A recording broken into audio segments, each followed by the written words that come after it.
Kumachonya kono mgajuang duol mar pacho ka NCCK medo jiwo okenge mag thiro siasa ya altar kendo neno ni jo siasa ochope kanisni mana kaka jo Kenya moko. Eote mar NCCK jotend kanisa onyisi mondo mi kik ting bad jotelo malo e kanisni kata luong nying jo siasa e kido manyiso ni giyango kaka jogo mantiere kod mbi.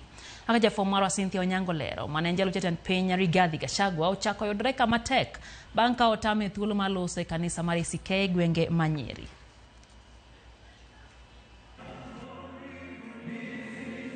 En tuak ma osebedo ka gidore mar kabende jo siasa kod jotelo mamoko nigi ratiro mar tuak e altar mar kanisni.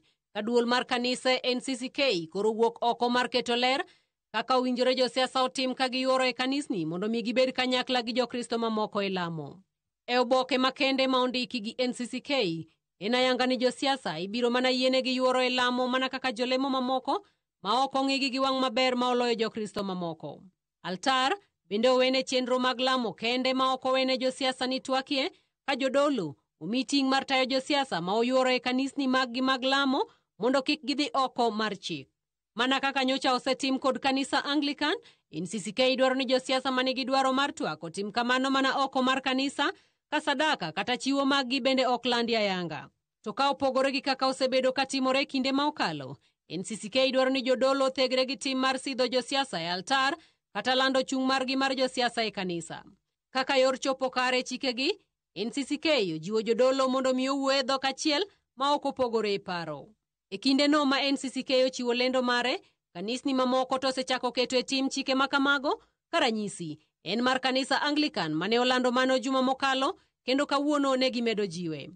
Okang' makama ochako keto jalup jatend piny machon Rigathi Gachagua kama tek ni mar kaka ne otame loso e kanisa mar ACK Nairobi e kaka kawuono otame wuoyo e kanisa no bade Manyeri kama ne ochopo mar yuoro e nyasi mar sidho jadolo mar ACK ma Mount Kenya West Gerald Muridhi.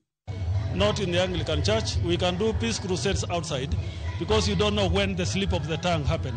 So we will make all our statement. If we are jointly doing it with the politicians, we will do it outside of the church worship areas. In the church service is worship, and we are not going to allow any other speeches other than that which the church has organized as part of worship.